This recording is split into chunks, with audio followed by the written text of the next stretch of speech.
छोटी और मझोली इंडस्ट्रियल इकाइयों यानी एमएसएमई में फंसे कर्ज का आंकड़ा बढ़ने की आशंका जताई जा रही है। उद्योग संगठन एसोचैम और रेटिंग एजेंसी क्रिसिल की रिपोर्ट में कहा गया है कि अगले साल मार्च तक एमएसएमई इकाइयों को बैंकों की तरफ से कुल कर्ज में 10 से 11% एनपीए हो सकते हैं। कुल कर्ज का 10 से 11% एनपीए हो सकता है, बड़ा नंबर है ये। दिसंबर 2022 तक बैंकों की तरफ से दिए गए कुल कर्ज में करीब 14% हिस्सेदारी एमएसएमई को दिए गए कर्ज की है।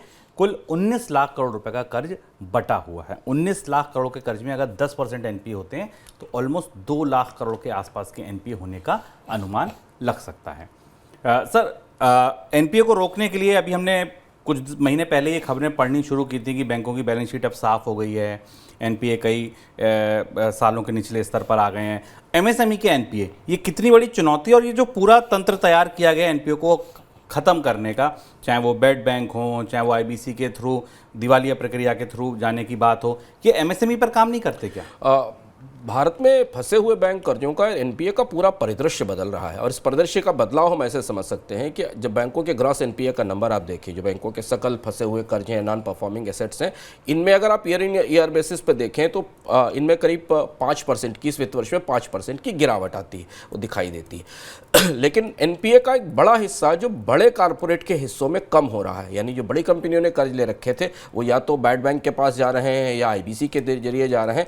पूरा का पूरा एनपीए अब शिफ्ट हो रहा है, अब बैंकों का फंसा हुआ कर्ज शिफ्ट हो रहा है एमएसएमई और रिटेल की तरफ। और ये बड़ा शिफ्ट है भारत के बैंकिंग स्पेस में कि जहां आप आज से 1 साल पहले तक भारत की बड़ी कंपनियों में फंसे हुए कर्ज पाते थे, उनका एक बड़ा आकार अब छोटी कंपनियों की तरफ जा रहा है। और ये ज़्यादा पेचीदा है, ज़्यादा कठिन है, क्योंकि जिन उपायों का जिक्र शुभम ने आपसे किया, चाहे वो आईबीसी हो या वो बैड बैंक हो या डेट रिकवरी ट्रिब्यूनल हो, इनके लिए इनमें छोटे उद्योगों से कर्ज चुकाने की कोई व्यवस्था नहीं है, इस तरीके की व्यवस्था नहीं है।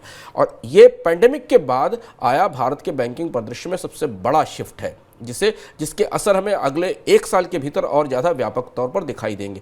बड़ी कंपनियां या तो डीलेवरेज कर रही हैं अपने आप को, कर्ज कम ले रही हैं, या अगर वो कर्ज में फंसी हैं तो वो आईबीसी और बाकी जगह का सहारा लेकर उस कर्ज से निकलने की कोशिश कर रही हैं। बैंक उस पर हिट ले रहे हैं और प्रोविजनिंग करके अपने आप को संभालने की कोशिश कर रहे हैं। पर ये जो छोटी कंपनियों के पास 2 लाख करोड़ के आसपास का एनपीए तैयार होता दिखाई दे रहा है, इसमें रिटेल लोन भी है। ये एक बड़ी समस्या है जिनसे निपटने की तैयारी अभी भारत के बैंकिंग उद्योग ने नहीं की है, उनके पास कोई साधन और उपलब्ध नहीं है।